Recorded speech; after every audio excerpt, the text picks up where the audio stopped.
Hello বন্ধুরা, আজ আমি আপনাদের বলবো শীতের ত্বকের যত্নে করণীয় কি। যেহেতু 2-3 দিন যাবৎ বেশ ঠান্ডা পড়তেছে, সেহেতু আমাদের ত্বকে কিন্তু রুক্ষভাব দেখা দিয়েছে।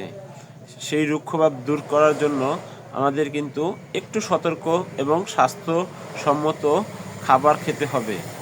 যেমন আমরা এই সময় যাতে ত্বক শুষ্ক না হয়ে যায়, সেজন্য বিভিন্ন ভিটামিন সি জাতীয় খাবার, বিশেষ করে লেবু, কমলা, এই ফলগুলো আমরা খেতে পারি। তাছাড়া রসালো ফল, সেটাও আমরা খেতে পারি।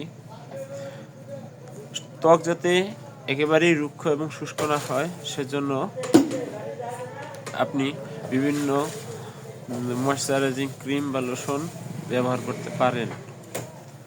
ময়শ্চারাইজিং লোশন ব্যবহারের ক্ষেত্রেও আপনাকে একটু সতর্ক থাকতে হবে। দেখতে হবে ভালো মানের লোশন বা ক্রিম, কারণ এই লোশন বা ক্রিম থেকে আপনার বিভিন্ন ধরনের চর্মরোগের সৃষ্টি হতে পারে। কারণ চর্মরোগ খুবই ভয়ানক একটি রোগ।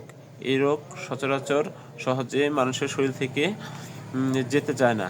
তাই বিভিন্ন প্রসাধনী বা ময়শ্চারাইজিং ক্রিম কেনার আগে একটু ভালো করে খেয়াল করবেন এতে কি কি উপাদান দেয়া আছে। যেসব প্রসাধনীতে ময়শ্চারাইজিংয়ের মাত্রা কম থাকবে, সেগুলো কিন্তু আমাদের ব্যবহার করা যাবে না। এতে করে আমাদের ত্বকের মারাত্মক ক্ষতি হবে। এছাড়া আপনাদের গরম কাপড় পরিধান করতে হবে। যেহেতু ঠান্ডা বেশ জেঁকে বসেছে, সেহেতু আমাদের প্রত্যেকেরই যার যার পুরাতন হোক বা নতুন যেই কাপড়ই হোক না কেন, সেগুলো সাথে রাখতে হবে। কারণ ঠান্ডাকে মোকাবেলা করতে পারেন সেই প্রস্তুতি রাখতে হবে। সাধারণত আমরা ভিটামিন সি এবং তরল খাবার শীত মৌসুমে খেতে চাই না, এবং পানির তো বিকল্প নাই, কারণ পানি বেশি বেশি খেতে হবে। কারণ পানি আমাদের শরীরে যদি বেশি পরিমাণ থাকে, তাহলে ত্বক রুক্ষ বা শুষ্ক হওয়ার সম্ভাবনা একটু কম। যদিও বাতাসে আর্দ্রতা কম, সেহেতু মানুষের ত্বক এখন বেশি পরিমাণে শুষ্ক বা রুক্ষ হবে। আর সেজন্যই কিন্তু আমাদের বিভিন্ন সতর্কতামূলক ব্যবস্থা গ্রহণ করতে হবে।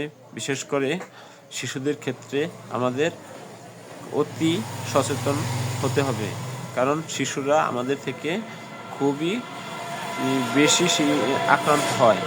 কারণ শীতের মধ্যে বাচ্চারা অনেকেই কিন্তু বিভিন্ন ঠান্ডাজনিত রোগে ভোগে, এবং ত্বকও তাদের অনেক সময় মারাত্মক ক্ষতির সম্মুখীন